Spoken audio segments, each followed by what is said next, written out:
पुंडलिकवरदा हरी विठ्ठल श्री ज्ञानदेव तुकाराम पंढरीनाथ भगवान की जय। माऊली ज्ञानेश्वर महाराज की जय। जगद्गुरु तुकाराम महाराज की जय। सद्गुरुनाथ भगवान की जय। हरि ओम तत्सत।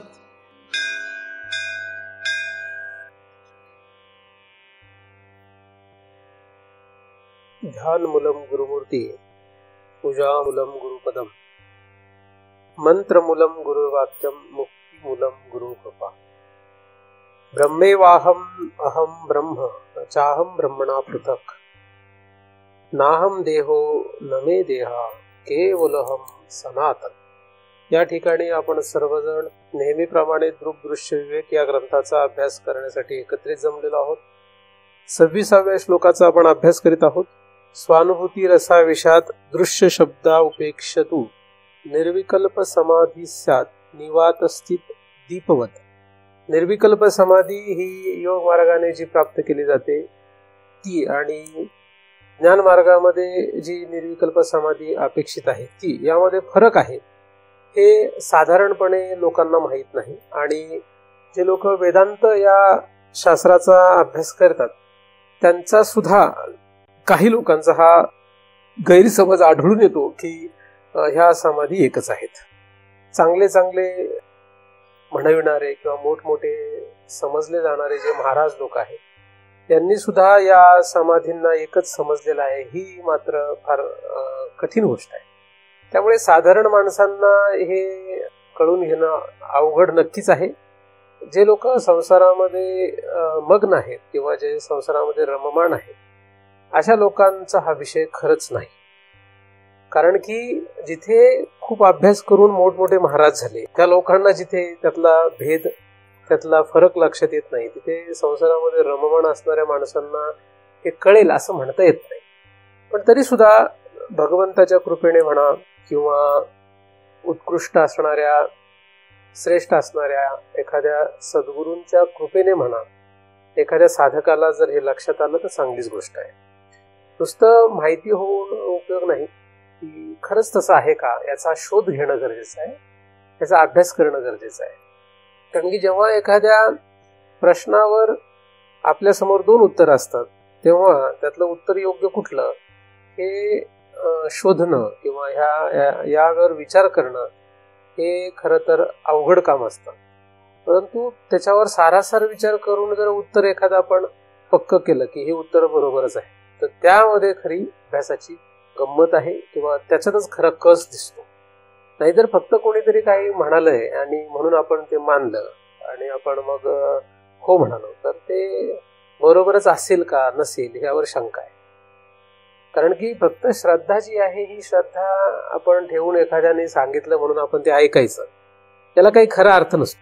त्या एखाद्या महाराजांवर किंवा एखाद्या ग्रंथावर आपण श्रद्धा ठेवणं हे ठीक आहे, पण नुसती श्रद्धा ठेवून उपयोग नाही, त्याच्यावर सारासार विचार करणं गरजेचं आहे असं शास्त्रातच सांगितलेलं आहे।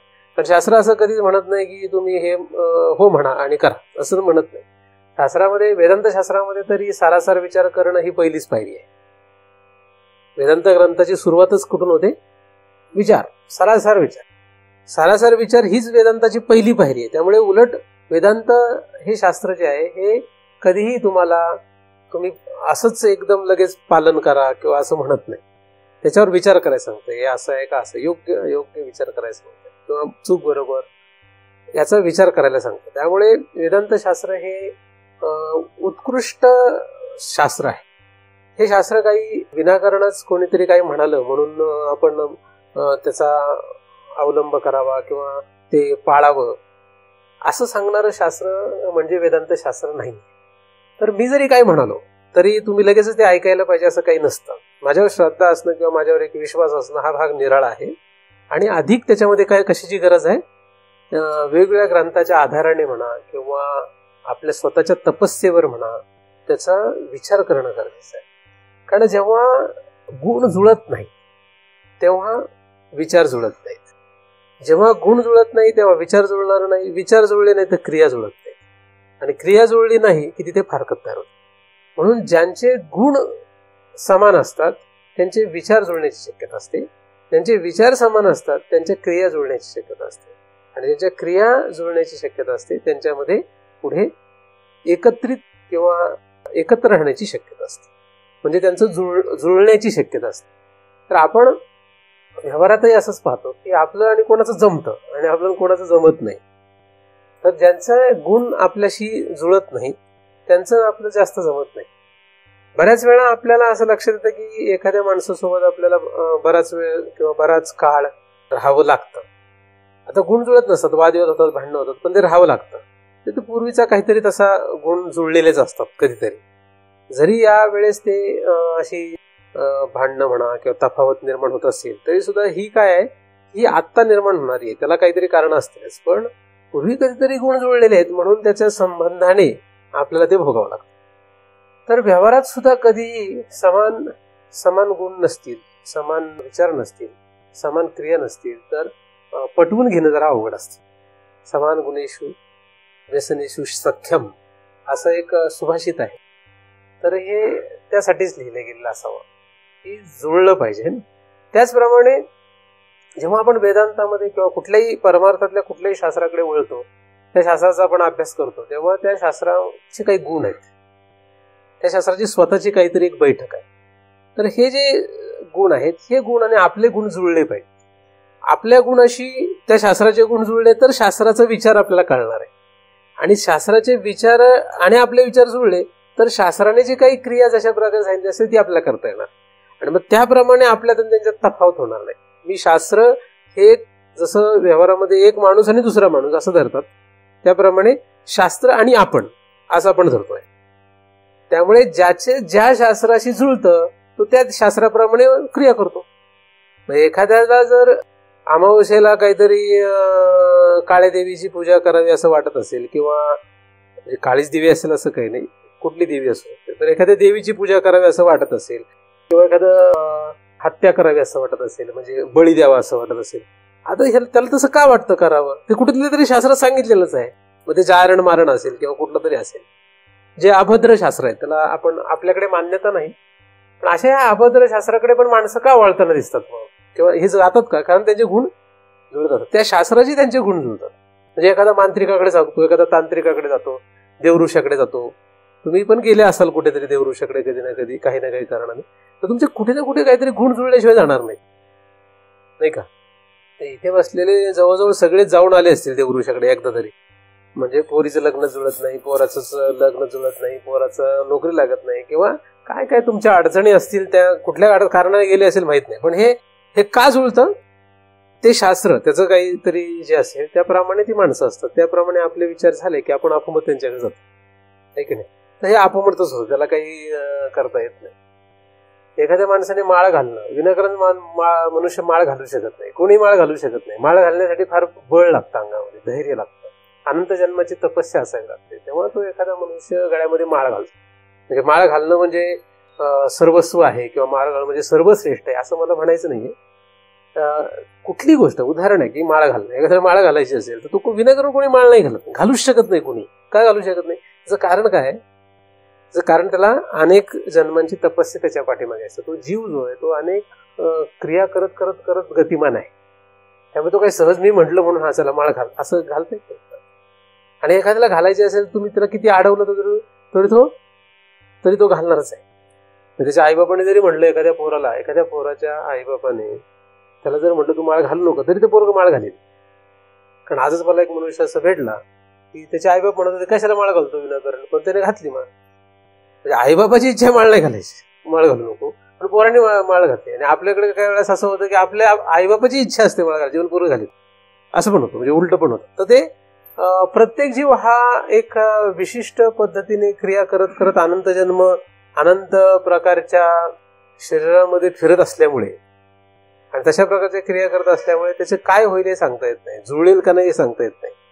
हे जसं आहे त्याचप्रमाणे शास्त्रामध्ये सुद्धा वेदांत शास्त्र जे आहे, या वेदांत शास्त्राचे स्वतःचे काही गुण आहेत, स्वतःची काहीतरी विचारसरणी आहे आणि त्याप्रमाणे काही क्रिया अपेक्षित आहे.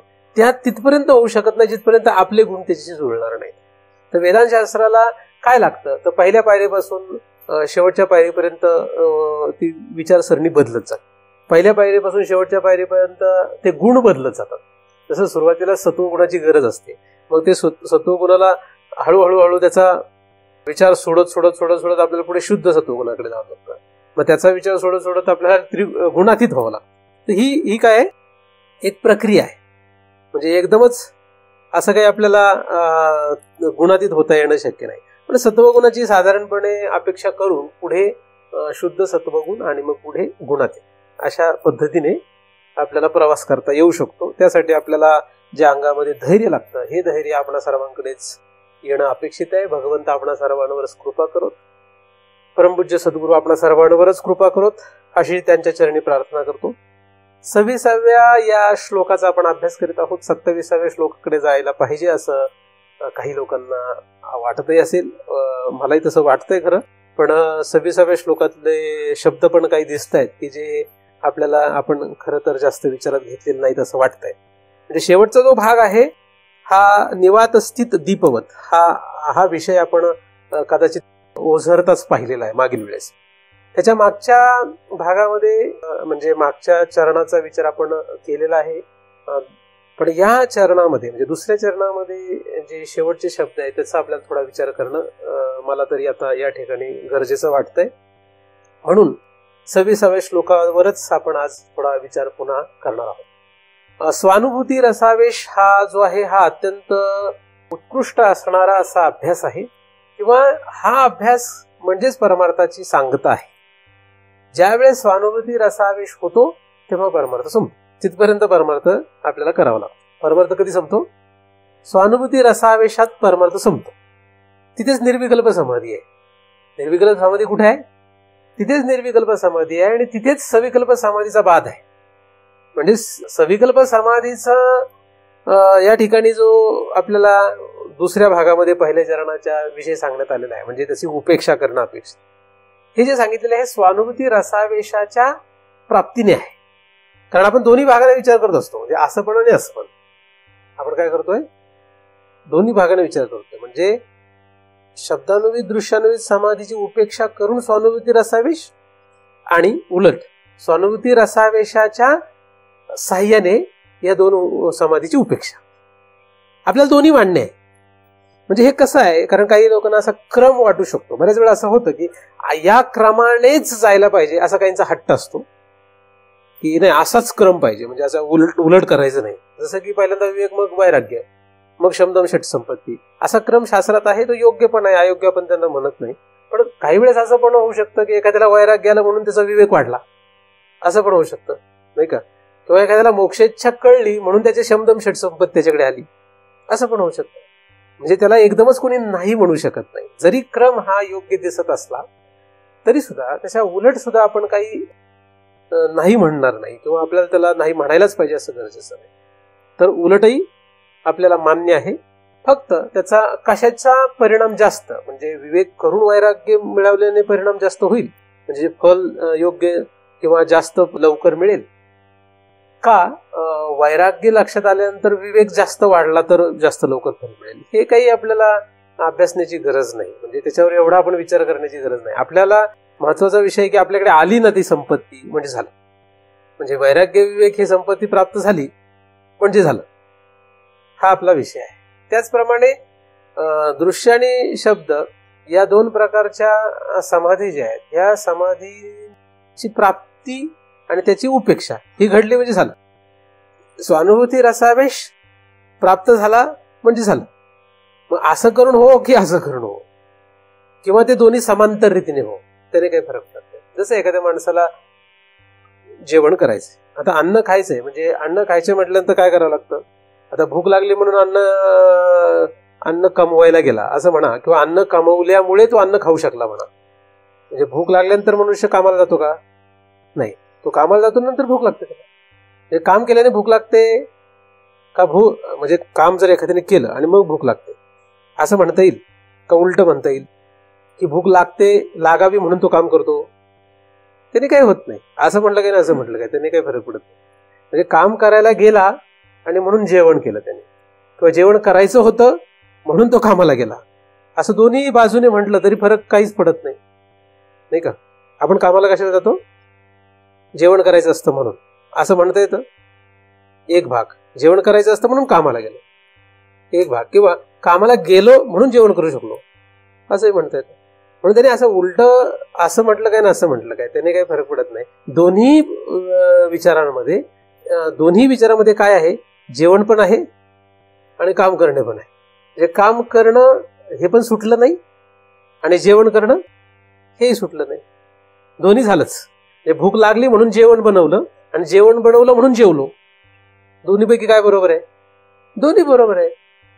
भूक लागली म्हणून जेवलो किंवा जेवण बनवलं आणि जेवण बनवलं म्हणून जेवलं असं म्हटलं काय ना असं म्हटलं काय, शेवटी झालं काय, स्वयंपाक करणं आणि जेवणं हे दोन्ही गोष्टी आल्या असतात हे ना.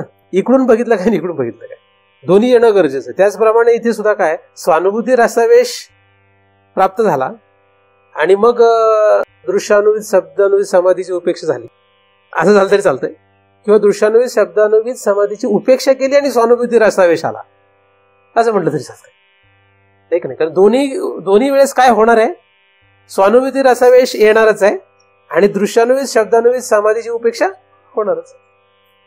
असं आपण जरी दोन्ही बाजूने विचार केलेला असला तरी आपल्याला दोन्ही मान्य आहे हे मला तुम्हाला यातून सांगायचं आहे. कारण की आपण आधी जो बऱ्याच दिवसांपासून याचा विचार करीत होतो त्यामध्ये काही वेळेस अशा बाजूने विचार आपण केला असेल, काही वेळेस तशा बाजूने विचार केला असेल, तरी दोघांमध्ये काही बदल नाही, दोन्हीही गोष्टी समानच आहे हे आपल्याला लक्षात ठेवलं पाहिजे. तर या स्वानुभूती रसावेशामध्येच निर्विकल्प समाधीची स्थिती आहे किंवा निर्विकल्प समाधी ही त्याच वेळेस सिद्ध होते आणि त्याच वेळेस हे सविकल्प समाधीचा बाद झालेला असतो असं आपल्याला आधी कळलेलं आहे. तर निर्विकल्प समाधी स्यात निवात स्थित दीपवत. खरं सिद्धांत अभ्यास करून झालेला आहे, मग पुन्हा इकडे या दृष्टांतावर आपण का पुन्हा पुन्हा विचार करत राहायचा असा एक विचार येऊ शकतो.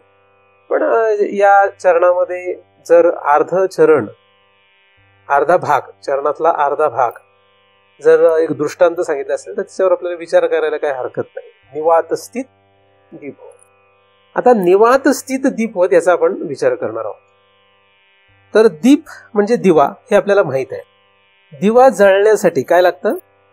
दिवा जळण्यासाठी आपल्याला लागतं तेल आणि वात. म्हणजे एखाद्या पणतीमध्ये किंवा निरंजनामध्ये आपण तेल ओततो, त्याच्यात वात ठेवतो, त्याला अग्नी लावतो आणि ती आता ही जी तेवत असणारी जी वात आहे किंवा जो दिवा आहे, दीप आहे, हा एवढ्याने तेवतो का?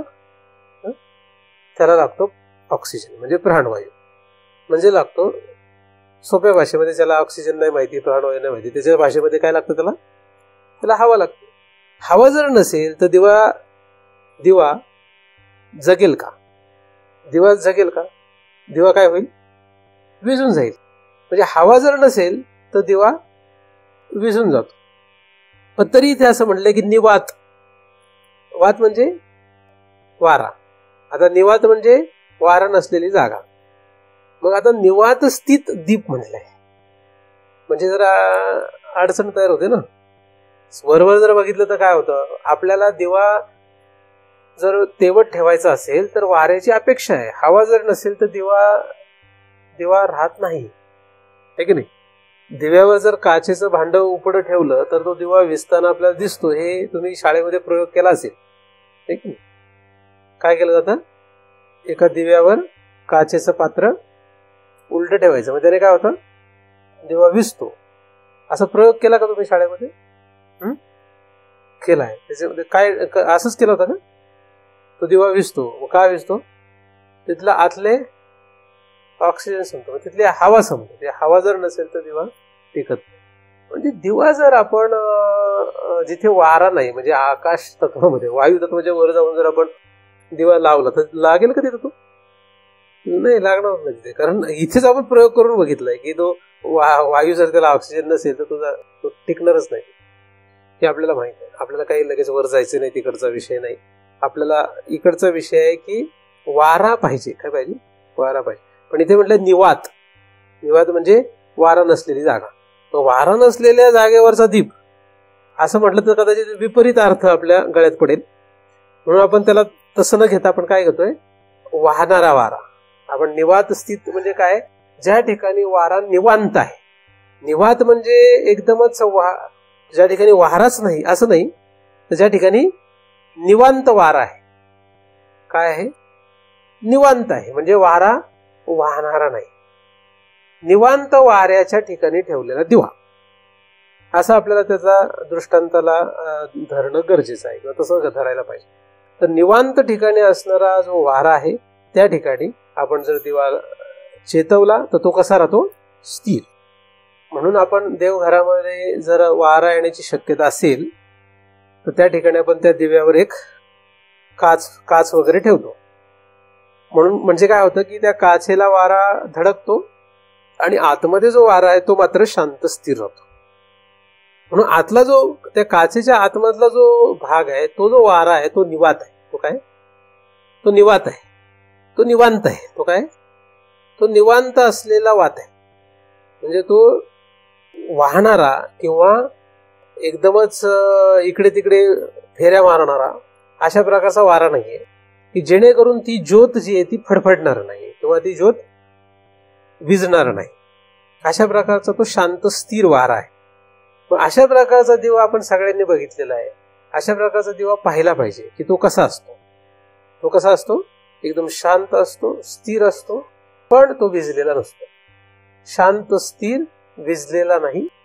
तो विनाकारणच जास्त वाढलेला नाही, विनाकारण कमी झालेला नाही. म्हणजे त्याची जी काही इंटेन्सिटी म्हणतात त्याला, तिचं जे काही तेज असेल, जेवढ्या प्रमाणात ते तेज असेल तेवढ्याच प्रमाणात ते तेज राहतं. तेज किती राहतं, विनाकारण जास्त वाढत नाही, कमी होत नाही, इकडे जात नाही तिकडे जात नाही, एका जागेवर शांत स्थिर आहे. अशा प्रकारचा हा दिवा आहे. अशा प्रकारच्या दिव्याची उपमा या ठिकाणी या समाधीला देण्यात आली. कोणाला दिलेली, अशा प्रकारची उपमा कोणाला दिलेली आहे, निर्विकल्प समाधीत स्थित झालेल्या पुरुषाला दिली. त्याची तशी स्थिती आहे. कोणाची स्थिती आहे, कारण निर्विकल्प समाधी ही त्याप्रमाणे असते. म्हणजे असं म्हणत असताना त्याप्रमाणे म्हणजे काय की निर्विकल्प समाधीत असणारा पुरुष या प्रकारचा असतो असं म्हणावं लागेल. ती समाधी त्या प्रकारची असं म्हणण्यापेक्षा काय जास्त म्हणणं योग्य आहे की या समाधीची प्राप्ती केलेला जो कोणी महापुरुष असेल तो या अशा स्थितीत असतो. तो कसा असतो, अशा स्थितीत असतो. मग आता प्रश्न निर्माण होतो, बरोबर ना, असंच घ्यावं लागेल ना. ही समाधी निवात स्थित दीपवत आहे का, समाधी निवात स्थित दीपवत आहे का, तो समाधी प्राप्त केलेला पुरुष त्यात दीपवत आहे. तो पुरुष जो आहे त्याची स्थिती आहे. म्हणजे त्या दिव्याची जशी स्थिती आहे तशी त्या समाधी प्राप्त केलेल्या पुरुषाची स्थिती आहे असं म्हणणं जास्त योग्य ठरतं. बरोबर का नाही. मग प्रश्न पुढे खरे तयार होतात. तुम्हाला प्रश्न तयार होतात का नाही माहित नाही, पण खरे प्रश्न इथे तयार होतात की तो पुरुष कसा असतो. मग कारण ही समाधीत निवात स्थित दीपवत आहे असं म्हटलं की तेवढे काय आपल्याला हे राहत नाही, कारण ती समाधी तशी आहे म्हणजे आपल्याला काही अडचण येणार नाही. पण ही समाधी प्राप्त केलेला पुरुष निवात स्थित दीपवत असतो असं म्हटल्यावर काय होणार आहे, तो पुरुष कसा असतो. म्हणजे या निवात स्थित दीप याची आपल्याला काय करावं लागेल, तुलना त्या पुरुषाची करावं लागेल. म्हणजे तो अशा प्रकारचा महापुरुष ही निर्विकल्प समाधी प्राप्त झाल्यानंतर विझतो का, असा प्रश्न. काय प्रश्न आहे तो विझतो का. विझतो म्हणजे संपतो काय, संपला. तुम्हाला हा प्रश्न का पडणार नाही, तुम्हाला माहित नसेल. काही लोक, तुम्ही तुमचा किती अशा अभ्यासक लोकांशी संबंध आलाय मला माहित नाही, पण असे काही लोकांचे समज आहे. तर असे काही समज आहेत परमार्थामध्ये की त्याला जर ज्ञान झालं म्हणजे किंवा त्याला जर समाधी प्राप्त झाली तर तो ज्या वेळेस ज्ञान होतं त्याच वेळेस तो संपतो, तो मरतो, म्हणजे विसतो. काय होतं, विसतो. तर हा एक फार मोठा प्रश्न आहे. म्हणजे असं होत असेल का किंवा असं होत असावं का. आता हा प्रश्न सगळ्यांना पडणं शक्य नाहीये, पण पुन्हा त्याचा विचार करत आला की हा प्रश्न पडतो की असं होत असेल का. कारण काय होतं नक्की त्याचं, ज्याची सिद्ध दशा आहे त्या सिद्ध महापुरुष. कारण सिद्ध महापुरुष म्हणजे काय, हाच जगामध्ये फार मोठा प्रश्न आहे. काय प्रश्न आहे, म्हणून हा जो शेवटचा विषय आहे, ही शेवटची जी ओळ ही फार महत्वाची आहे. त्यासाठी महत्वाची आहे कारण इथे सांगितलेलं आहे की तो कसा असतो. तो कसा असतो? निर्विकल्प समाधी प्राप्त केलेला महापुरुष कसा असतो असं आपण या श्लोकातून पाहतो आहोत. आपण निर्विकल्प समाधी कशी असते असं न म्हणता काय करत आहोत, ते तर आहेच, म्हणजे त्याला आपण नाही म्हणत नाही, पण तसं न म्हणता आपण काय करतो आहोत, निर्विकल्प समाधी प्राप्त केलेला महापुरुष कसा असतो असा विचार करीत आहोत. तर तो निवात स्थित दीपवत असतो असं त्याचं उत्तर आहे. मग जगामध्ये किंवा समाजामध्ये अशा स्थितीला पोहोचलेला माणूस कसा ओळखावा हाच तर मोठा प्रश्न आहे जगापुढे. सिद्ध पुरुष कोणाला म्हणावं हा मोठा प्रश्न आहे. मग हे त्याचं उत्तर आहे. मग हे उत्तर सरळ नाहीच आहे किंवा समजायला तसं सोपं नाहीये, दिसायला जरी सोपं आहे तरी. म्हणजे आपण काय करतो, पहिल्या 3 चरणाचा, पहिल्या 3 भागाचा विचार करणार, ते पुढे काय निवात सिद्धीमध्ये चला पुढे असा विचार करू शकतो. पण खरं तर ह्याच्यात तर उत्तर दडलेलं आहे किंवा ह्याच्यात उत्तर सांगितलेलं आहे की नक्की तो कसा असेल किंवा कसा असणं अपेक्षित आहे किंवा कसा दिसेल, कसा राहील, याचं उत्तर इथे दिलेलं आहे. तर तो विसतो का असा प्रश्न येतो. तर काही लोकांचं असं समाजात म्हणणं आहे की ज्या क्षणाला त्याला ज्ञान होतं त्याच क्षणाला तो मरतो. मरतो म्हणजे विसतो, म्हणजेच त्याचा ध्येय पडतो असं मानलं जातं. एक जण मला म्हणे की त्याचा काहीतरी 7 दिवसांनी वगैरे 7 दिवसांनी त्याचा ध्येय पडतो. म्हणजे ज्या क्षणाला ज्ञान होईल त्यानंतर 7 दिवसांनी त्याचा ध्येय पडतो. तर असं वेगवेगळ्या प्रकारच्या कल्पना करणारे आणि त्या कल्पना खऱ्या मानून त्याप्रमाणे त्याचं अनुशीलन करणारे बरेचशी लोक जगामध्ये आहेत. त्याला ज्याप्रमाणे इष्ट वाटतंय, ज्याप्रमाणे योग्य वाटतंय त्या प्रकारचे ते मान्य करतात आणि त्या प्रकारे ते चाललेले आहे. तर तुमच्या मनामध्ये पण असं काहीतरी असणार आहे की सिद्ध महापुरुष म्हणजे कसा, असं काही तुमच्या मनात पण कल्पना असायला पाहिजे का नसायला पाहिजे. कोणाला सिद्ध म्हणावं, म्हणजे हा मनुष्य सिद्ध महापुरुष असं कोणाला म्हणावं, असं काहीतरी तुम्ही सगळ्यांनी ठरवलेलं असणार आहे. किंवा काही तर ठरवलं पण नसणार. काय घेणं नाही आपल्याला, आपलं चाललंय ना, आपल्याला कशाला त्रास करून घ्यायचं. सगळे चाललेत पंढरपूरला, आपण पण चाललोय पंढरपूरला. बऱ्याच वेळा असं होतं. बरं, गाडीमध्ये जागा होती म्हणून बसला, सीट एक कमी पडत होतं, लोकांनी विचारलं येतो का म्हणून आला. पंढरपूरला जाणाऱ्यांची बरीचशी लोकांची अशी स्थिती आहे. म्हणजे मी आपले जेवढे पंढरपूरला पूर्वीचे लोक जाऊन आलेले पाहिलेत ना, त्यांना विचारलं तुम्ही पंढरपूरला, हो मग जाऊन आलं. गावातली गाडी निघाली होती आणि सीट होती, एक कमी भरलं. या ऐन वेळेस एकाने जागा दिला म्हणून त्यांनी विचारलं मला येतो का. मी पण ऑफिसला विचारलं सुट्टी मिळते का, मिळाली, चाललं गेलो पंढरपूर. असे पंढरपूरला जाणारे लोक आहेत आपल्याकडे. त्याच्यामुळे परमार्थ ही गोष्ट काय आहे की नक्की कशासाठी हा माहित नाही, आपले करायचं म्हणून करतात. काय तर म्हणतात काय घेणं नाही, आपलं सगळं बरं चाललंय ना, सगळं बरं चाललेलं आहे, मग कशाला ह्या भानगडीत पडायचं, कोण सिद्ध आहे आणि कोण असिद्ध आहे. म्हणजे साधारणपणे महाराज किंवा सिद्ध महापुरुष याकडे कोण आहे आणि कोण नाही ह्याच्याशी काय घेणं नाही. आपलं भागतंय ना, आपल्याला काय अडचण आहे, आपलं भागतंय, आपल्याला काय त्रास आहे का काही, तुम्हाला काय घेणं नाही कुठला महाराज सिद्ध आहे आणि कुठला महाराज सिद्ध नाही. त्याच्यामुळे त्याचा काही विचार करत बसायचं आहे.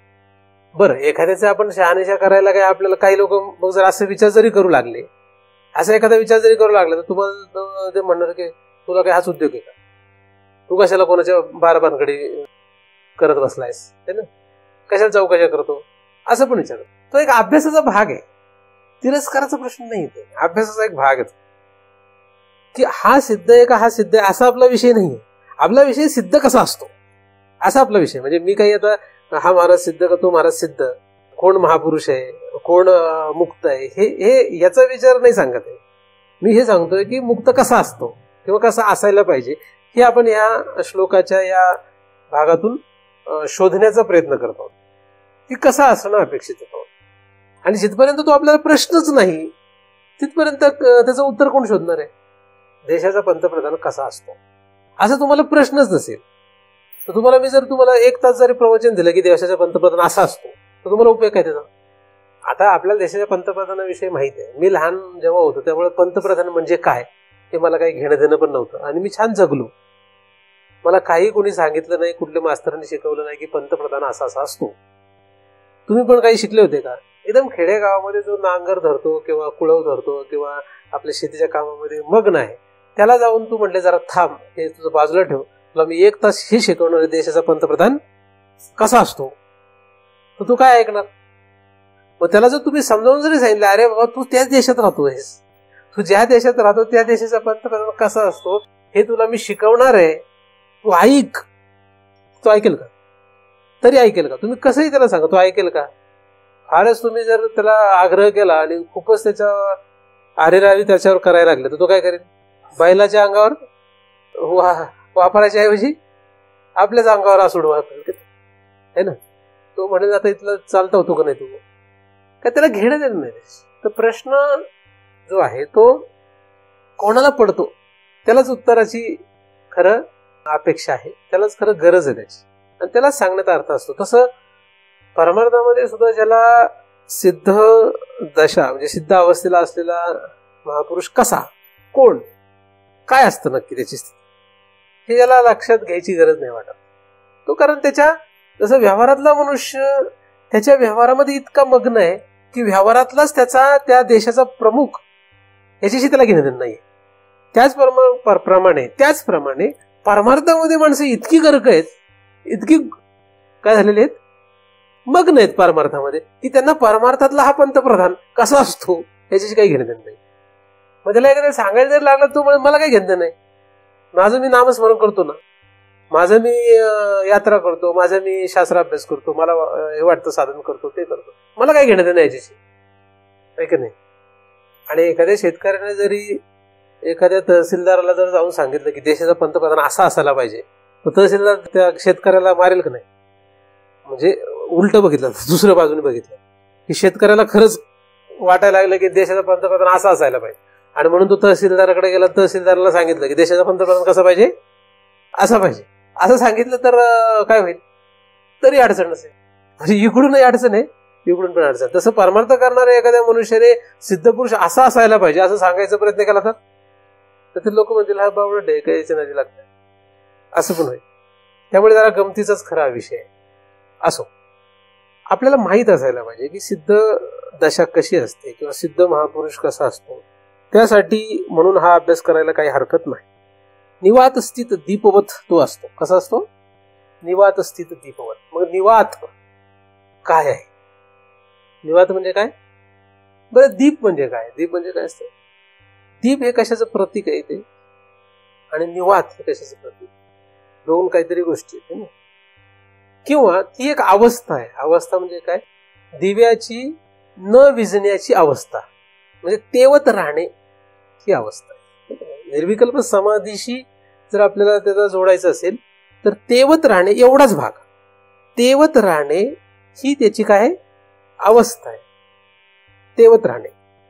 पण निवात स्थित दीपवत या दृष्टांतामध्ये दिवा तेल टाकण्याच्या आधी म्हणा किंवा तेल संपल्यानंतर म्हणा, या दोन भागांचा विचार केलेला नाहीये. दृष्टांतामध्ये फक्त अपेक्षित भाग कुठला आहे?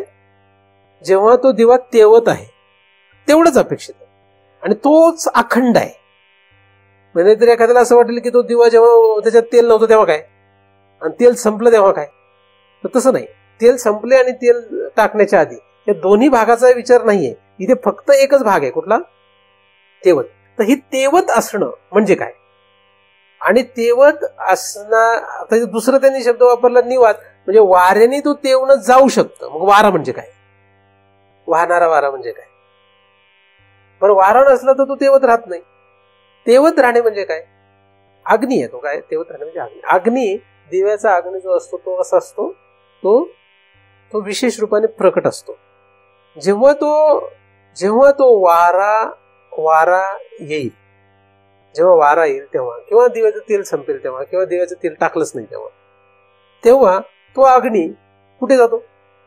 तो सामान्य रूपात असतो. म्हणजे दिव्याची जी तेवत असण्याची अवस्था आहे, ही जी अवस्था ही व्यक्त अवस्था आहे, ही विशेष रूपाची अवस्था आहे. आणि ती अवस्था, त्याची विशेष रूपाची जी अवस्था आहे, ती अवस्था वाऱ्याच्या जास्त येण्याने काय होऊ शकते? जाऊ शकते.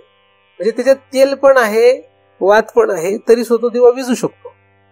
जेव्हा दिवा लावलेलाच नाही तेव्हा तो अग्नी सामान्य रूपाने असणं ठीक आहे. पण दिवा जेव्हा चेतवला गेला तेव्हा जर तो विझला तर तिथे वारा आहे.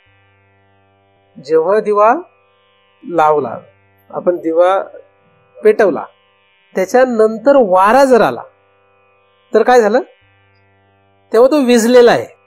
तेव्हा तो सामान्य अवस्थेला गेलेला जरी आपल्याला वाटतोय अग्नी, तरी सुद्धा खरं तर काय झालेला आहे, तो दिवा विझलेला आहे. म्हणजे ती चूक आहे. काय चूक आहे? कारण की जेव्हा दिवा चेतवलेला नसतो तेव्हा अग्नी जरी सामान्य रूपाने असला तरी सुद्धा, आणि जेव्हा दिवा वाऱ्याने विझतो तेव्हा सुद्धा तो विशेष अग्नी सामान्य रूपाला जातो. तेव्हा या दोन ठिकाणी फरक काय, वाऱ्याने दिवा विझणं हे अयोग्य आहे, आणि दिवा चेतवलेलाच नाही तेव्हा तो दिव्याचा विशेष अग्नी सामान्य रूपात राहणं हे मान्य आहे, याला काही फरक नाही पडत. पण वाऱ्याने दिवा विझून ते अयोग्य आहे. बरोबर आहे? वाऱ्याने विझलेला असेल तर अयोग्य आहे. म्हणून वाऱ्याने विझणं हे मान्य नाही. काय नाही? वाऱ्याने दिवा विझणं मान्य नाही. दिवा चेतवलेलाच नाही तेव्हा सामान्य रूपाने अग्नी मान्य आहे, पण दिवा चेतवून वाऱ्याने विझला तर मान्य नाही. म्हणून निवात स्थित ही जी गोष्ट आहे ती महत्वाची आहे, की वाऱ्याच्या येण्याने तो विझलेला नाही हे इथे सांगितलेलं आहे. दिव्याची स्थिती कशी आहे? दिवा दोन स्थितीत राहतो, एक म्हणजे सामान्य स्थिती, एक म्हणजे विशेष स्थिती. सामान्य स्थिती जेव्हा असतो तेव्हा ते विशेष रूप दिसत नाही, विशेष रूपात असतो तेव्हा सामान्य रूप नसतं. विशेष रूपात जेव्हा तो राहतो तेव्हा वारा त्याला सहाय्यक असतो. वारा काय असतो? सहाय्यक आहे. तो वारा सहाय्यक आहे, पण वारा सहाय्यक जरी असला तरी तोच वारा त्याला विझवायला पण कारण होतो. आणि जेव्हा वारा त्या दिव्याला विझवतो तेव्हा तो मान्य नाहीये. वारा किती पाहिजे? दिव्याला वारा हवा का नको? पाहिजे, पण किती पाहिजे? तो विझवू नये इतका पाहिजे. या दृष्टांतामध्ये काय सांगितलेलं आहे? दिव्याला वारा हवाय, पण किती हवाय? विझवू नये इतका हवाय. ज्योत फडफडू नये इतका हवाय. फडफडून तो विझू नये इतका वारा आहे असं इथे म्हटलं. म्हणून निवात या शब्दामध्ये काय आहे आपण आधीच पाहिलेलं आहे, की निवात म्हणजे निवांत असलेला वारा, शांत असलेला वारा असं पाहिजे. म्हणजे वाऱ्याची अपेक्षा आहे. म्हणजे दिव्याच्या स्थिर राहण्याला कोणाची अपेक्षा आहे? कुठल्या? निवांत असलेल्या वाऱ्याची दिव्याच्या असण्याला गरज आहे. बरोबर? म्हणून हे दृष्टांत हे लक्षात घेणं गरजेचं आहे की दिवा निवांत वाऱ्यावर राहतो आणि दिवा वारा व्हायला लागला तर विझतो. आता सिद्ध महापुरुष आणि साधारण मनुष्य यांच्यात काय फरक आहे? सिद्ध महापुरुष जो आहे तो ह्या निवात दीप स्थितवत आहे ना, निवात स्थित दीपवत आहे. सिद्ध महापुरुष म्हणजे निर्विकल्प समाधी प्राप्त केलेला निवात स्थित दीपवत आहे. मग साधारण मनुष्य कसा असेल? याच्या विरुद्ध असला पाहिजे. तो कसा असायला पाहिजे? त्याचा दिवा विझलेला आहे. त्याचा दिवा काय झालेला आहे? विझलेला आहे. म्हणजे याचा अर्थ काय झाला? तिथे वारा आलेला आहे. तिथे काय? तिथं वारा लागलेला आहे. त्याच्या दिव्याला वारा लागलेला आहे. मूर्ख माणसाच्या दिव्याला काय झालेला आहे? वारा लागलेला आहे. मूर्ख म्हणण्यापेक्षा फक्त निर्विकल्प समाधी प्राप्त केलेल्या महापुरुषा व्यतिरिक्त सर्वांच्या दिव्याला काय झालाय? वारा लागलाय. त्यांच्या दिव्यात तेल नाहीये का? त्यांच्या दिव्यात वात नाहीये का? वात आहे, तेल आहे, पण काय झालंय? दिवा विझलाय. मग त्यांचा दिवा विझून त्यांचा जो विशेष अग्नी आहे तो काय झालाय? ते सामान्य रूप आहे. मग तिथे अग्नी नाहीये का? अग्नी आहे पण विझलेला आहे. म्हणून त्यांना ब्रह्मज्ञात नाहीये का? नाही, पण सामान्य रूपाने ज्ञात, विशेष रूपाने अज्ञात आहे. म्हणून जगातल्या सगळ्या जीवांना ब्रह्म हे सामान्य रूपाने ज्ञात आहे, पण विशेष रूपाने. आणि सिद्ध महापुरुषाला विशेष रूपाने ज्ञात आहे, विशेष रूपाने ज्ञात आहे. हेच निवात स्थित दीपवत आहे. हा फरक आहे. हा काय फरक आहे? म्हणून विशेष रूपाने ब्रह्मज्ञात होणं हे गरजेचं आहे. आता हे कसं? आता हे थोडंसं आपण ज्ञान मार्गाला धरून तो विषय तुम्हाला सांगितला असा आहे. तर सामान्य मनुष्याचा दिवा विझलाय म्हणजे काय, आणि निर्विकल्प समाधी प्राप्त केलेल्या पुरुषाचा दिवा तेवतोय म्हणजे काय. तर याच्यामध्ये कारण कोण आहे? वारा. हा वारा म्हणजे काय, कशामुळे आपल्याला विशेष असलेलं ब्रह्म माहित नाही. ब्रह्म हा काय, विशेष असलेलं ब्रह्म माहित नाही आपल्याला. सामान्य ब्रह्म तर ज्ञातच आहे, विशेष रूपाने ब्रह्म अज्ञात आहे आपल्याला. तर विशेष असलेलं ब्रह्म किंवा भगवंत जगात कोणालाही माहित नाही. म्हणजे लोकांचं इथपर्यंत कल्पना आहेत की देवच नाहीये, देव नाही इथपर्यंत लोकांची कल्पना आहे. आणि मग जे लोक देव आहे असं म्हणतात त्यांच्याही निरनिराळ्या कल्पना आहेत. त्यामुळे मग ही सगळ्यांची विझलेली स्थिती आहे. काय म्हणजे देव न मानणारे आणि विपरीत मानणारे या दोघांची स्थिती काय, विझलेल्या दिव्याप्रमाणे. मग ही स्थिती का झाली, त्याला कारण आहे वारा. त्याला कारण काय, कुठला वारा लागलाय, वारा लागला कुठला. इथं म्हटलं वाऱ्याने दिवा विझला, आपला पण दिवा विझला तर कुठल्या वाऱ्याने विझला तो वारा शोधावा लागेल आणि त्या वाऱ्याला निवांत करावं लागेल.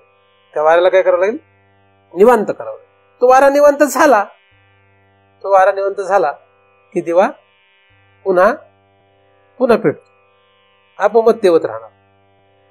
हा दिवा जरा गमतीशीरच दिवा आहे. म्हणजे वाऱ्याने आपला घरातला दिवा विझला तर वारा शांत झाला आपल्याला पुन्हा चेतवावा लागतो. हे दिव्याचं तसं नाही. हा दिवा कसा आहे, वारा शांत झाला की तो अपमत्ते होतो. तो काय होतो, अपमतच होतो. असा हा दिवा आहे. त्यामुळे वारा जो आहे हा लक्षात घेतला पाहिजे. कुठला वारा लागला जेणेकरून हा दिवा आपला विझला, आणि याने काय कसं वारा तो शांत केला की जेणेकरून हा दिवा पुन्हा. म्हणून निवात स्थित दीपवत या भागातून आपण काय करतो आहोत, वारा आणि दीप या दोघांचा आपण विचार करतो आहोत. तर दीप म्हणजे ब्रह्मज्ञान किंवा ब्रह्मतेज. ब्रह्मतेज का लोपलं, ब्रह्मतेज लोपायला कसला वारा लागला आपल्याला, त्या वाऱ्यामुळे ब्रह्मतेज लोप. असा आपला इथे विषय. तो वारा शांत करावा लागेल. हा, आता साधू संतांच्या एका प्रमाणावरून जर बघितलं आपण तर अहंकाराचा वारा न लागो राजसा. तर अहंकार म्हणजे आता या ठिकाणी अहम हा शब्द आहे. दुसरं प्रमाण जर बघितलं तर बरेच प्रमाण आहे त्याच्यावर. अहम म्हणजे अहमता किंवा अहम है ना, हा एक वारा मानलेला आहे. कारण अहंकार आणि अहम हे जवळपास शब्द आहेत.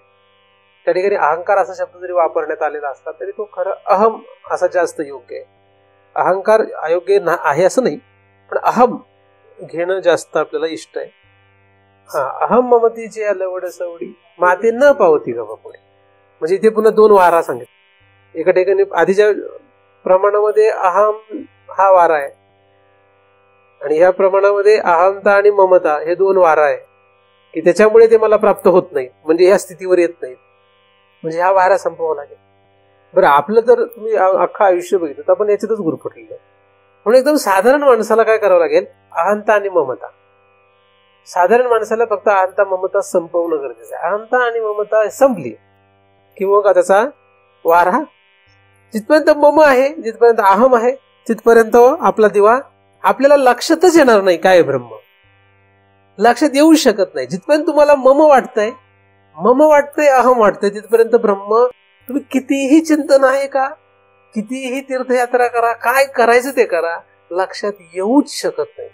एखाद्याने अख्खं वेदांत शास्त्र कोळून जरी पिला आणि अहंता आणि ममता असेल त्याच्याकडे, त्याला जर मम वाटत असेल, मम म्हणजे माझी बायको, माझं पोरग, यांना काहीही कळू शकत नाही. विझलेले दिवेत सगळे. मग व्यवहारामध्ये जसं मनुष्य त्याला बाकीचं सगळी अक्कल असेल तसं त्याचा अख्खा ग्रंथ पाठ असेल, पण ती अक्कल त्याची काही उपयोगाची येत नाही. त्याला उपयोग नाही त्याचा काही. व्यावहारिक त्याचे काय झालं, व्यवहारासारखं झालं.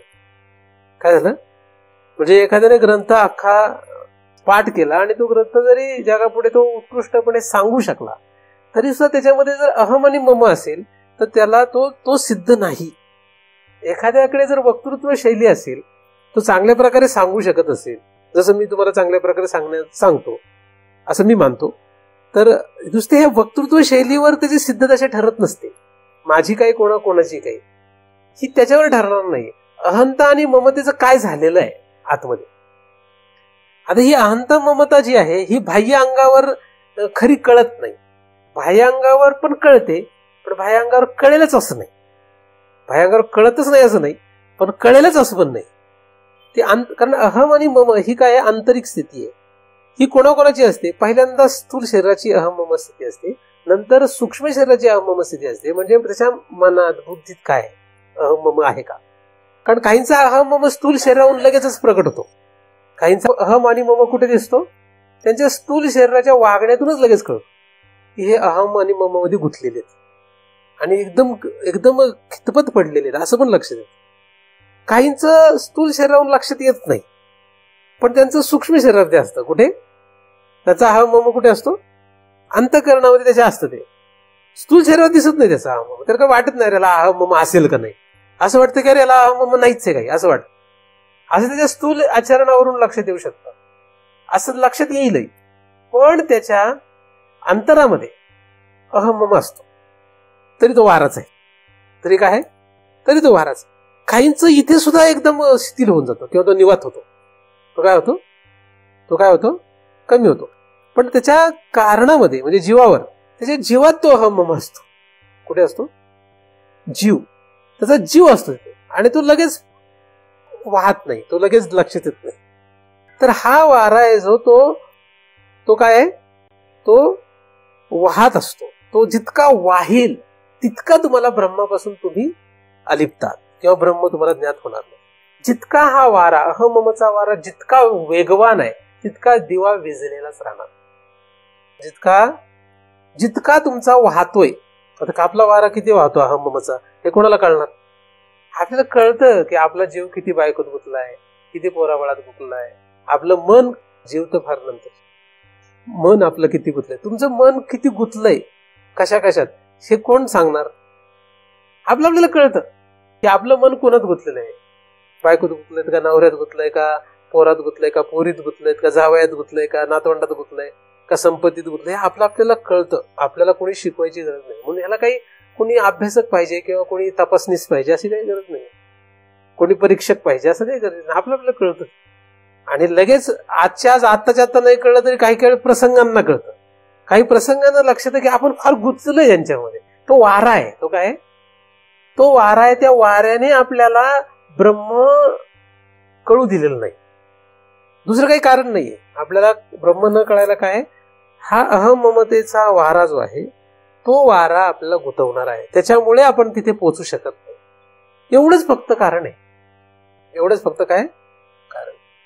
मग आता जर कोणी हे अहम मम घालविल तर काय होईल, आपोआप त्याचा दिवा म्हणजे तो आपोआप या स्थितीवर जाणार. एवढं सगळं त्याला आपोआप प्राप्त होईल.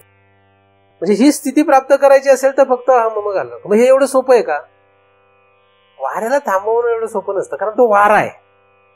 वाऱ्याला थांबवणं सोपं असतं का. आपण घरात आपल्या देवाऱ्यामध्ये दिवा लावलेला आहे. आपल्याला आता दिसायला दिसतंय ते की आपण सहज लावलाय, पण एवढं सोपं आहे का ते नाही. त्याच्यासाठी आपण किती कष्ट केलेत. तो दिवा तेवत राहण्यासाठी आपण काय काय केलंय. आपण घर बांधलं, भिंती बांधल्या, दरवाजे, खिडक्या, हे असं सगळं केलं. त्यानंतर दिवा, त्याच्यानंतर त्याच्या बाजूला काच, परत एवढी व्यवस्था केली तेव्हा तो दिवा स्थिर झालाय. म्हणजे घराच्या भिंती पण आहे त्याच्यात. देवाऱ्यातला दिवा स्थिर शांत दिसतो याला कारण त्याच्या भोवती असलेली फक्त काचच नाहीये, भिंती आहेत, खिडक्या आहेत, दरवाजे आहेत, त्यांचे दरवाजे आहेत, त्यांना बंद केलेलं आहे. तेव्हा हे सगळं घडलंय. राईट. म्हणजे हे सगळ्याचा विचार झाला, हे सगळं केलं आपण, तेव्हा तो दिवा स्थिर राहिला. त्याचप्रमाणे हा जो ब्रह्मतेज, हे जे ब्रह्मतेज आहे हे जर प्रकट व्हायचं असेल किंवा हे जर या दिव्यासारखा दिसायला पाहिजे, तेवत राहायला पाहिजे, तर आपल्याला तो वारा स्थिर करावा लागेल. निवात झाला पाहिजे. तो काय झाला पाहिजे, निवात झाला तर मग तो टिकेल. बरोबर. ते निवात म्हणजे तो वारा नाही असं नाही. म्हणजे त्याला काय कशाला मना केली नाही, वात नष्ट करायला सांगितलंय का नाही. म्हणजे हे अहम मम जे आहेत त्यांचं वाहन बंद करायचं आहे का, त्यांनाच बंद करायचं आहे. अहम मम आपण जर वारा धरला तर या वाऱ्याला आपण बंद करायचंय का त्याचं वाहन बंद करायचं. त्याचं वाहन बंद झालं पाहिजे. अहम मम जो आहे ना, हा भाव आहे. हे काय अहम मम, हे काय, हा एक भाव आहे. अहम मम काय भाव आहे, तो वाहतोय, त्याला आवर घालणं गरजेचं आहे, त्याला थोपवणं गरजेचं आहे. तो व्हायला की ब्रह्मतेज लोपलं, आणि तो नष्ट नाही करायला सांगितलेला. नष्ट करणं अपेक्षित आहे का? नष्ट करणं अपेक्षित नाही. म्हणजे तुम्ही शरीराला मम म्हटलं, शरीराला मम म्हटलं, बायकोला मम म्हटलं, मुलाबाळांना मम म्हटलं, शरीराला अहम म्हटलं, इंद्रियांना मम म्हटलं, किंवा या सगळ्या कशालाही तुम्ही अहम किंवा मम म्हटलं, तर त्याला त्यांनी नाही म्हटलेलं दिसत नाहीये. पण ते व्हायला लागलं की काय, दिवा विझणार. म्हणजे जिथपर्यंत शरीराला तुम्ही नुसतं मम म्हणताय किंवा अहम म्हणताय तिथपर्यंत त्रास नाही. पण ते अहम मम व्हायला लागलं की मग त्रास. आता ते मान्य काय आहे? कारण जीवनमुक्ताकडे काय असतं? जीवनमुक्ताकडे शरीर असतं, जीवनमुक्ताकडे शरीर असतं, जीवनमुक्ताकडे जेवण असतं. तो जेवतो, चालतो, बोलतो, खातो, फिरतो. जसे सामान्य माणसाचे व्यवहार असतात, त्याच्या व्यवहारात आणि जीवनमुक्ताच्या व्यवहारामध्ये काहीच फरक नसतो असं शास्त्र सांगतं. त्याच्यामध्ये काही फरक नसतो, काहीच नाही. मग काय झालंय नक्की फरक? त्याचा जो अहम मम आहे तो वाहत नाही. तो त्या सगळ्यांना, म्हणजे अहम ममला त्याच्याकडे पण अहम मम आहे ना. साधारण माणसाकडे पण अहम मम आहे, जीवनमुक्त महापुरुषाकडे पण अहम मम आहे. पण त्याचा अहम मम वाहत नाही, आपलं अहम मम वाहत. फरक काय? हा एवढाच काय फरक आहे. आणि हे वाहन जे आहे ते स्थूल पातळीलाच नाही, स्थूल, सूक्ष्म आणि कारण या तिन्ही पातळीला ते अहम ममचं वाहन जेव्हा बंद होतं, पण अहम मम नष्ट नाही होत. म्हणजे जीवनमुक्त महापुरुषाला बायको जरी असलं तरी चालते, मुलं बाळ असले तरी चालतात, संपत्ती असली तरी चालते, नसली तरी चालते, असली नसली त्याने काही होत नाही.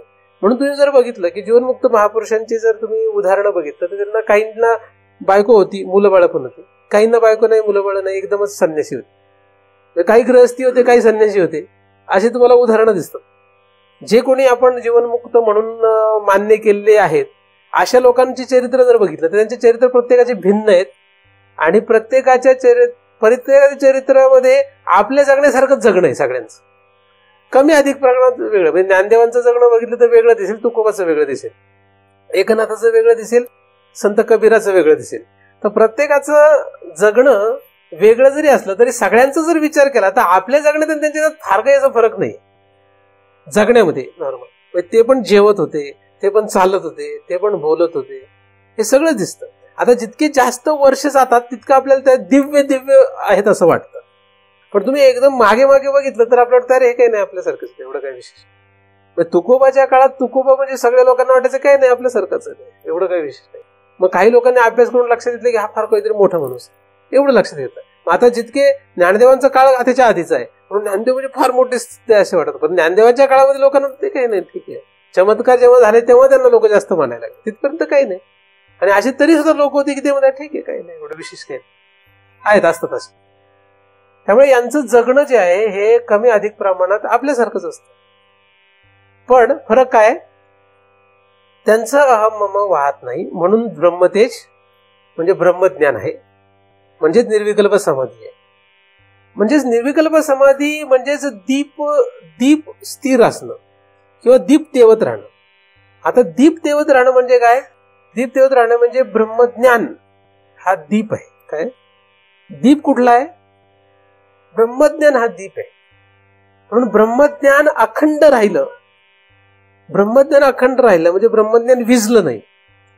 ब्रह्म किंवा ब्रह्मज्ञान असे दोन्ही भाग हवे. तर ब्रह्मज्ञान म्हणजे हे दिव्यासारखं आहे किंवा ब्रह्मतेज म्हणू आपण त्याला, कारण ते दिवा असा शब्द असल्यामुळे आपण त्याला ब्रह्मज्ञानाच्या ऐवजी ब्रह्मतेज म्हणू. मग हे ब्रह्मतेज विझतं केव्हा आणि ब्रह्मतेज तेवतं केव्हा? विझतं वाऱ्यामुळे आणि तेवतं सुद्धा. तेवतं म्हणजे काही विशेष रूपाला आहे. म्हणजे ब्रह्म विशेष रूपाला केव्हा येईल? त्याला वारा पाहिजे. आणि विझेल केव्हा? त्यालाही वाराच पाहिजे. म्हणजे ब्रह्माला किंवा ब्रह्मतेजाला विशेष रूपाला आणण्यासाठी आणि विशेष रूपावरून पुन्हा लोपवण्यासाठी एक वाराच कारणीभूत. जसं दिव्याला दिव्याला तेवण्यासाठी वाऱ्याची अपेक्षा आहे आणि त्या तेवणाऱ्या दिव्याला विझवण्यासाठी सुद्धा वाराच कारणीभूत आहे. म्हणजे एकच वारा त्या अग्नीला विशेष रूपाला आणतो, एकच वारा. कारण वायू तत्वातून अग्नी येतं. तत्व काय? वायूतून अग्नी येतो. म्हणजे अग्नी तत्वाला विशेष रूपाला आणायला कारण कोण? वारा. आणि विशेष रूपाला आलेल्या अग्नीला पुन्हा लोपवायला कारण कोण? वारच कारण.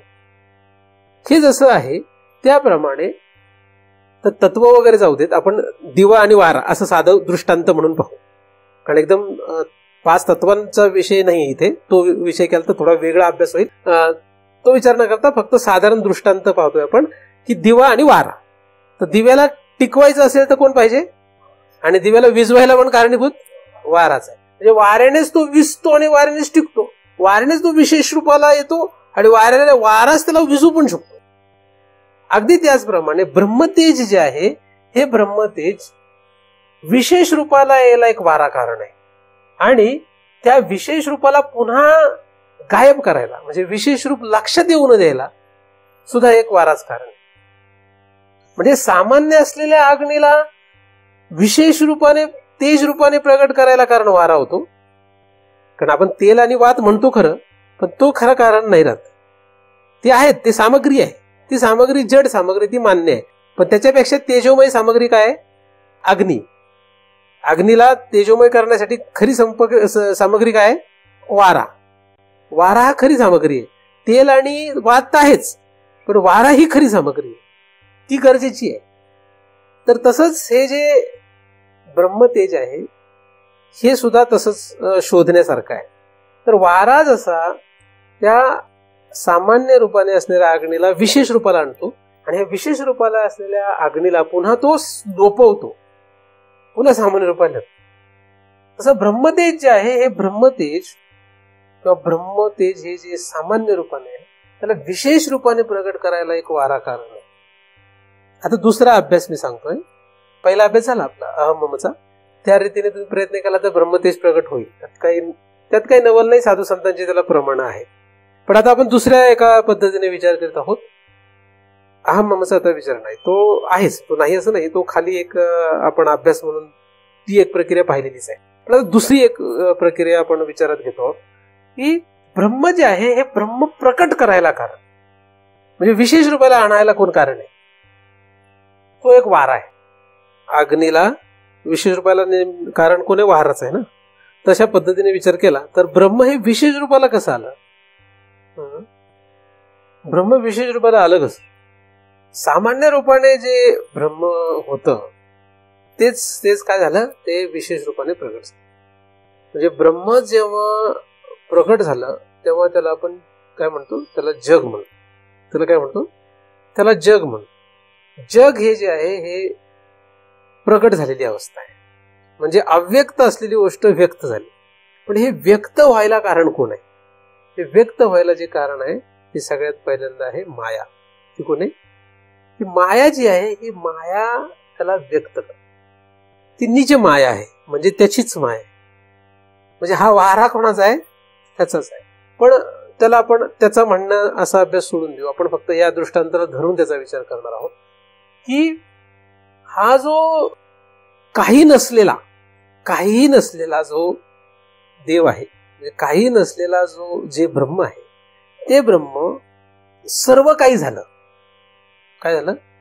काहीच नसतं, काहीच नव्हतं. ते काहीच नसलेलं हे सगळं झालं.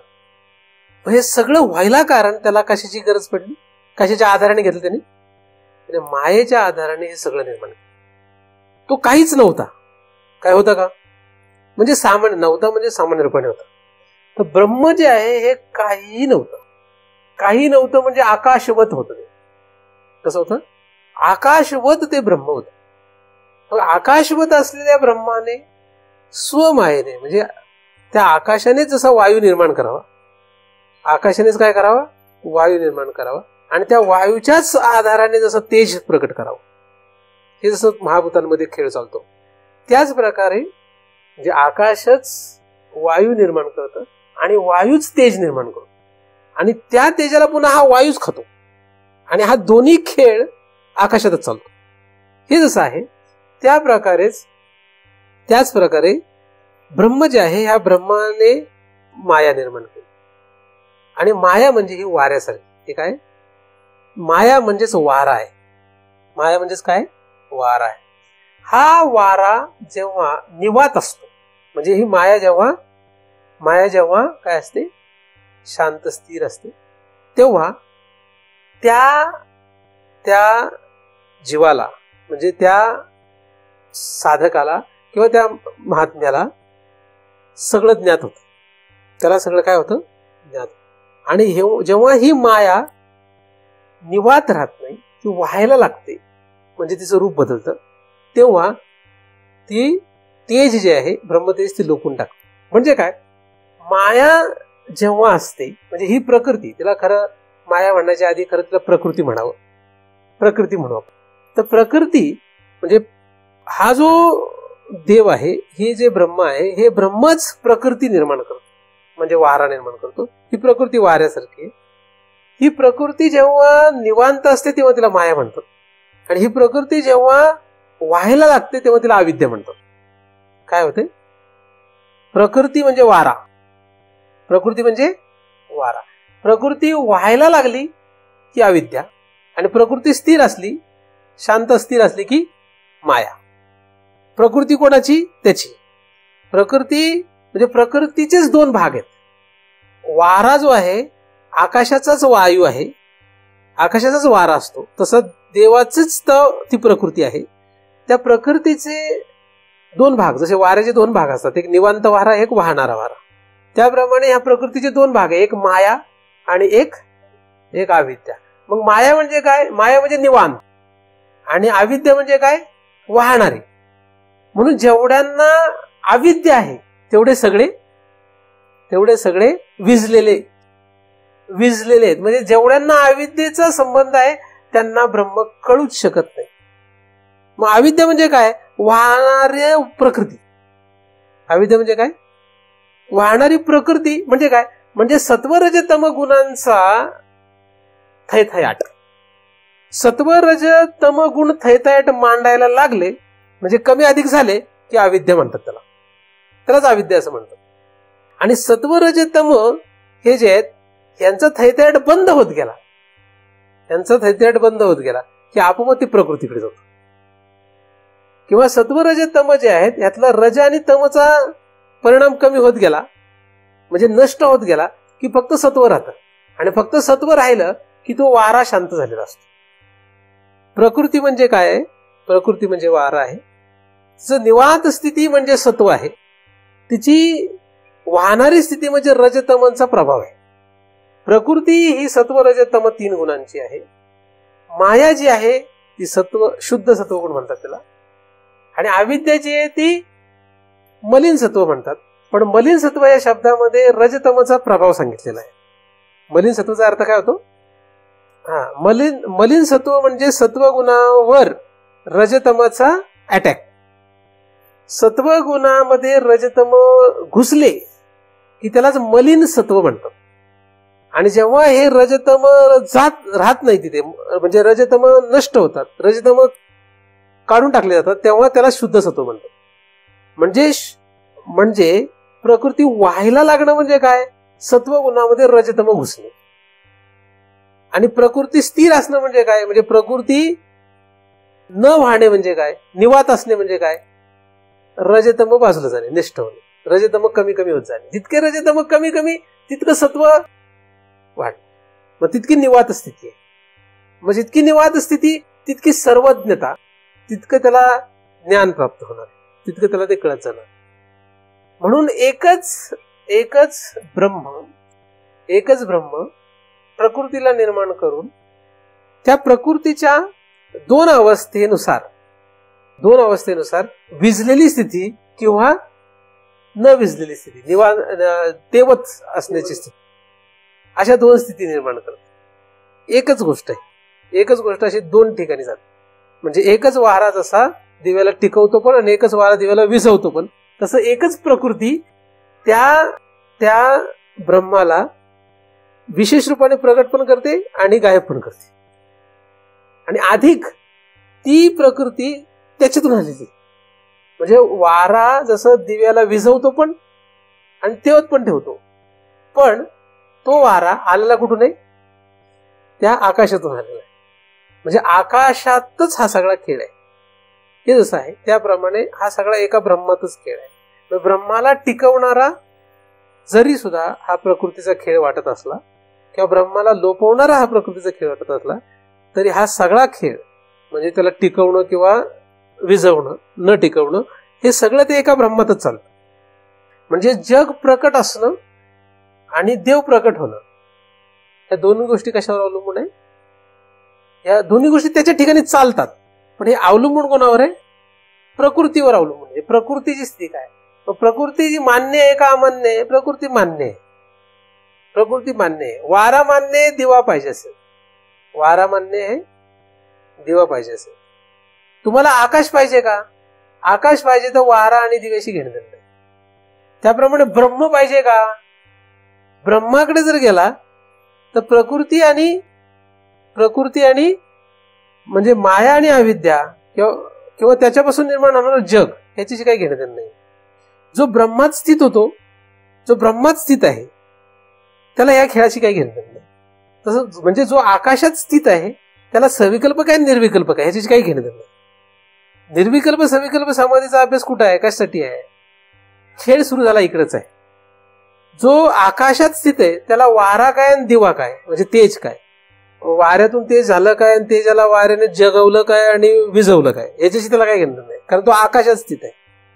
पण जो आकाशापासून खाली आलाय आणि वारा आणि तेजामध्ये आलाय, म्हणजे आकाश तत्वापासून काय बाजूला आहे, आकाश तत्व बाजूलाच आहे, वारा आणि तेज तत्वाशी संबंध. मग तेज तत्वाला टिकवायला वारा कारण आहे आणि तेज तत्वाला घालवायला पण वारा. हा खेळ आहे. त्याचप्रमाणे ब्रह्म जे शुद्ध आहे, 3 भाग शुद्ध असणाऱ्या ब्रह्मात जो आहे, ज्याला त्याच्याशी जो त्याच्यात आहे, त्याला हा खेळाशी घेणं नाही. त्याच्यासाठी निर्विकल्प काय सविकल्प काय हा प्रकारच नाही तिथे. म्हणजे हा एक अधिक भाग सांगतोय मी, की त्याच्यामध्ये निर्विकल्प समाधी किंवा असला काही प्रकार नाही, किंवा निवात स्थित किंवा वगैरे असलं काहीच नाही. हे कोणाचा विषय सुरू आहे? त्या निर्विकल्पच्या पलीकडे आणि सविकल्पच्या पलीकडे एक जे शुद्ध ब्रह्म आहे त्याचा विषय इथे येतो का? नाही, त्याचा विषय येत नाही. आकाशाचा विषय इथे नाही, म्हणजे ब्रह्माचा विषय इथे नाही. तर कोणाचा विषय? त्या ब्रह्म जे मायेचा स्वीकार करत, प्रकृतीचा स्वीकार करत, निज माया किंवा निज प्रकृती जी आहे, ह्या प्रकृतीला प्रकट केल्यानंतरचा खेळ जो आहे तो इथे सांगितला. म्हणजे प्रकृती आणि पुढे, म्हणजे जेव्हा प्रकृती जेव्हा पुढे आली, तेव्हा म्हणजे वारा जेव्हा पुढे आला तेव्हा काय झालं? त्या वाऱ्याने अग्नी तयार केला, अग्नी टिकवला आणि विझवला. त्याप्रमाणे प्रकृती जेव्हा आली तेव्हा त्या प्रकृतीने पुढे काय केलं? ब्रह्मज्ञान किंवा ब्रह्मतेज टिकवलं आणि विझवलं. काय केलं? प्रकृती जेव्हा पुढे आली तेव्हा तिने काय केलं? ब्रह्मतेज टिकवलं आणि विझवलं. ब्रह्म जे आहे शुद्ध, त्याच्यात हा खेळच नाही. ते काय हा प्रश्न नाही. हा प्रश्न कुठे आहे? प्रकृतीचा स्वीकार झाल्यानंतरची. आता आपली सगळ्यांची दशा कुठे आहे? आपण सगळे कुठे आहोत? आपण त्या आकाशात नाहीये, म्हणजे त्या ब्रह्मात आहे का आपण? नाही. आता आपण प्रकृतीच्या खेळात आहे. मग आता खेळात आहे तर 2 भाग आहे आपल्याकडे. आता खेळात आलो, मग आता खेळात आलो तर 2 भाग आहे. एक भाग आहे विझवायचा आणि एक भाग तेवत ठेवायचा. मग तेवत ठेवायचं असेल तर काय करावं लागेल? वारा शांत आणि स्थिर. वारा शांत स्थिर. म्हणजे प्रकृती कशी पाहिजे? स्थिर पाहिजे. प्रकृती स्थिर झाली.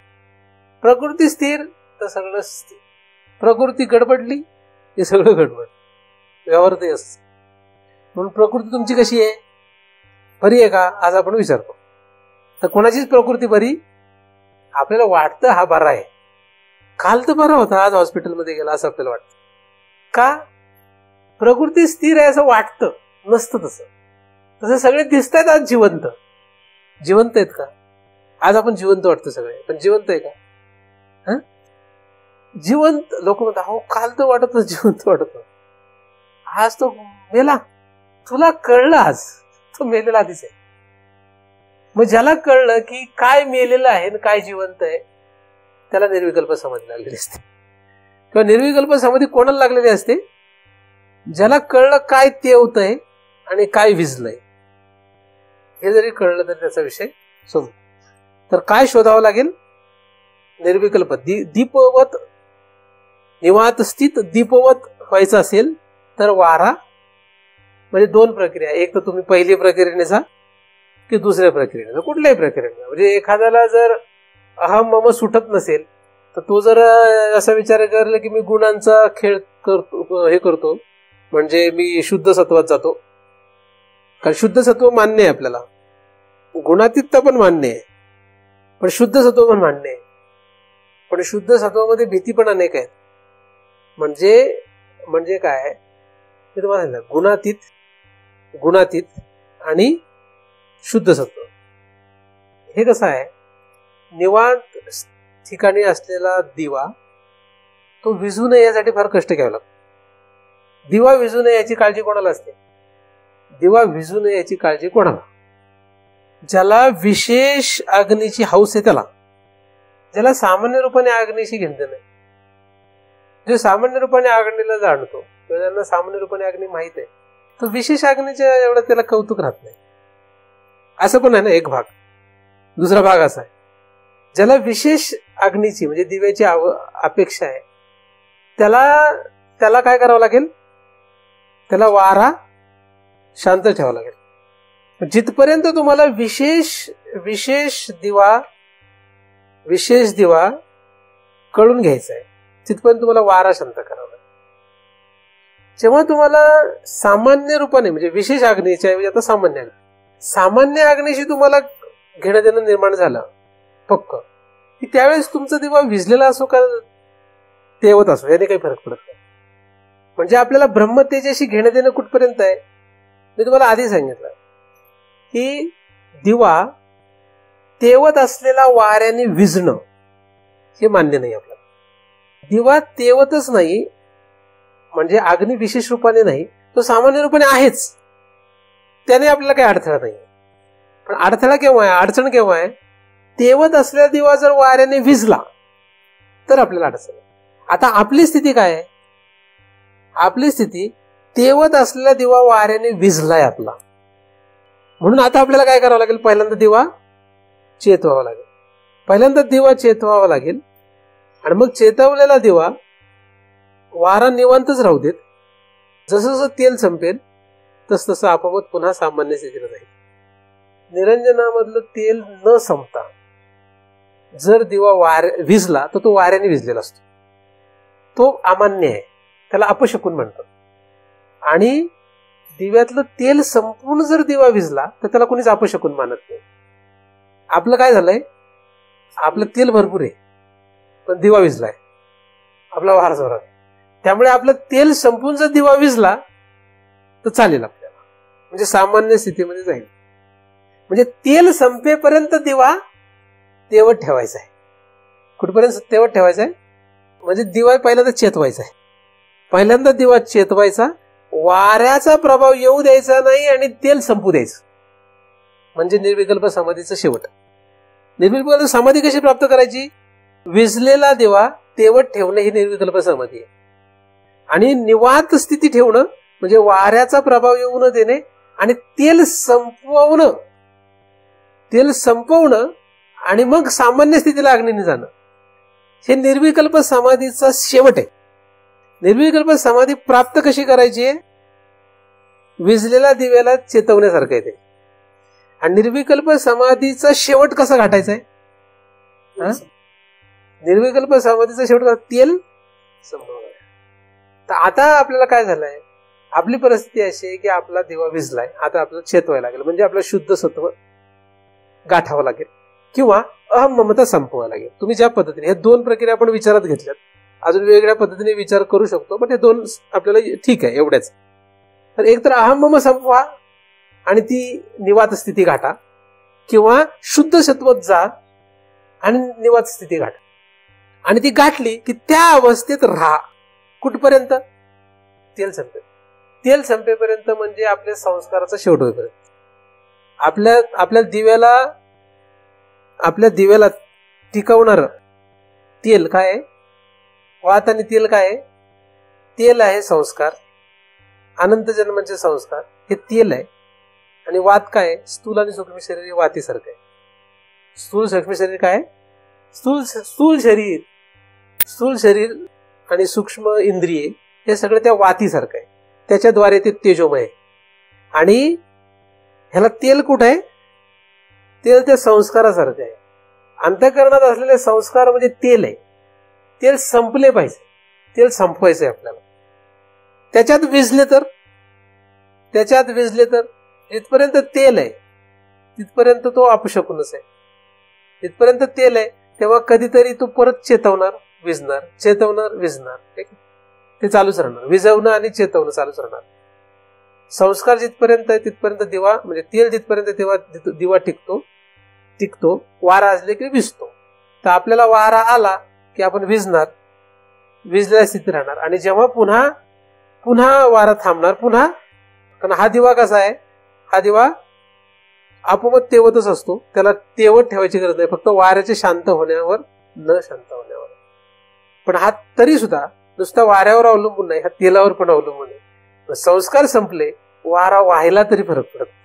म्हणून एखाद्याचे संस्कार जर संपूर्णतः नष्ट झाले तर त्याला प्रकृती म्हणजे सत्व फक्त आहे का रजतमाचा त्याच्यावर प्रभाव आहे याने फरक नाही पडत. म्हणून तो रजतमाच्या वाऱ्यात जरी राहिला तरी तो तेल संपलेला असल्यामुळे, म्हणजे विझलेल्या दिव्यासमोर किती वारा तर काय करेल. म्हणून अशी पण एक जीवनमुक्त स्थिती असते की ज्या ठिकाणी त्याचे संस्कार नष्ट झालेले असल्यामुळे रजतम किती राहिलं तरी काही होत. म्हणून अशा पण जीवनमुक्तांना मान्यता देण्यात आली. कारण शास्त्रामध्ये ह्या सगळ्यांना मान्यता आहे.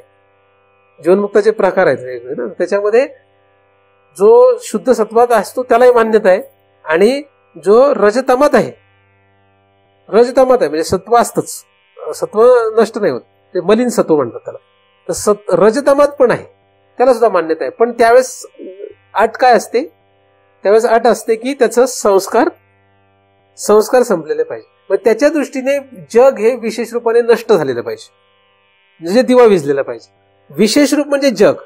तर जेव्हा जग हे विशेष रूपाने नष्ट होतं, म्हणजे जगाला तो मान्यता देत नाही, जग तो मानत नाही, जगाची मान्यता तो संपूर्ण विशेष रूपाने नष्ट करतो, तेव्हा संस्कार संपलेले असतात.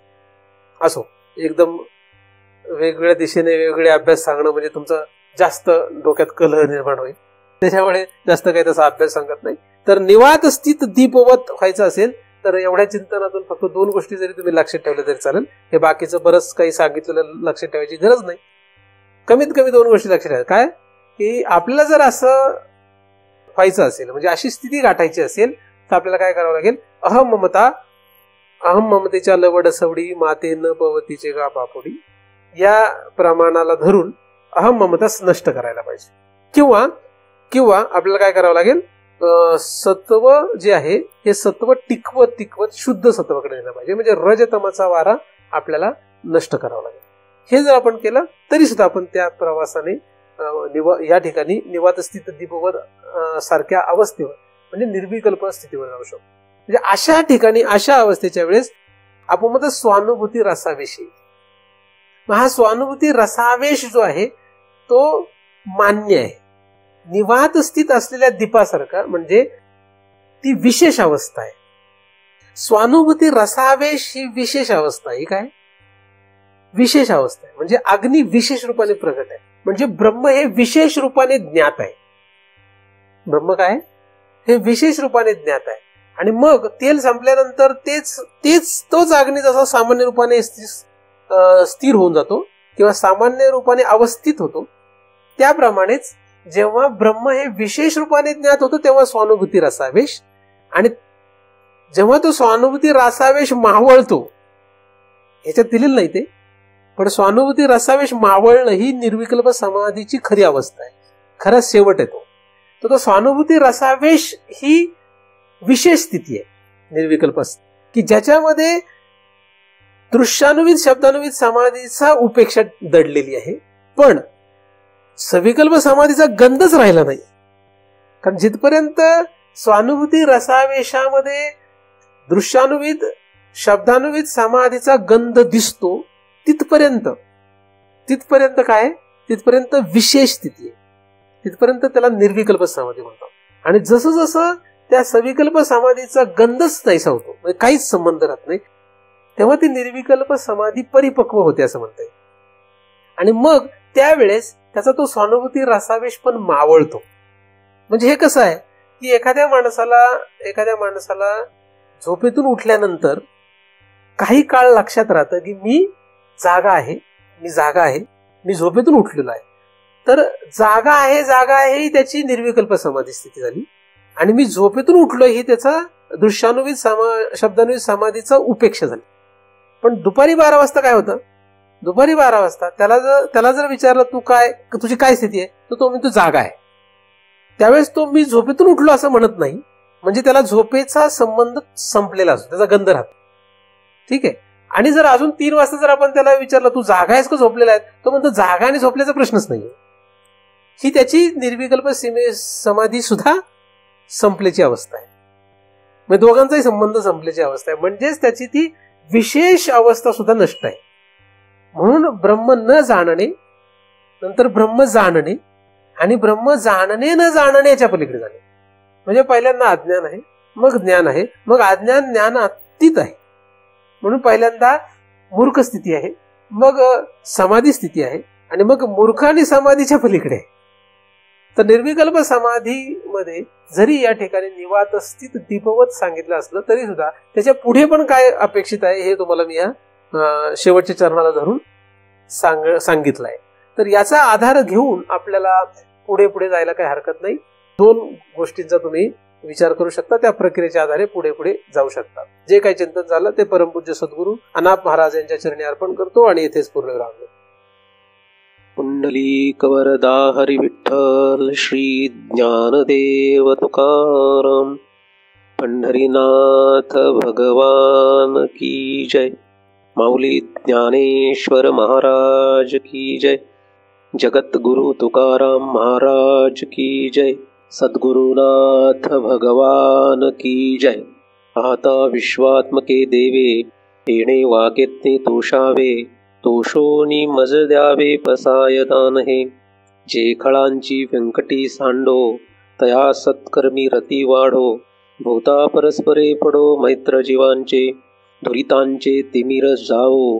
विश्वस्वधर्म सूर्ये पाहो, जो जे वांछील तो ते लाहो. प्राणी जात वर्षत सकळ मंगळी, ईश्वर निष्ठांची मांदियाळी. अनवरत भूमंडळी भेटो तया भूता. चला कल्पतरूंचे आरव, चेतना चिंतामणींचे गाव. बोलते जे अर्णव पियुषाचे, चंद्रमे जे अलांछन. मार्तंड जे तापहीन, ते सर्वाही सदा सज्जन. सोयरे हो तू किंबहुना सर्व सुखी, पूर्ण हो नीतिही लोकी. भजी जो आदिपुरुखी अखंडित, आणि ग्रंथोपजीविये. विशेषी लोकीये, दृष्टा अदृष्ट जय होवावे जी. हेथ म्हणे श्री विश्वेश्वराओ, हा होईल दान पसाओ. येणेवरे ज्ञानदेव सुखिया झाला, येणेवरे ज्ञानदेव सुखिया झाला. येणेवरे ज्ञानदेव सुखिया झाला. सद्गुरुनाथ भगवान की जय.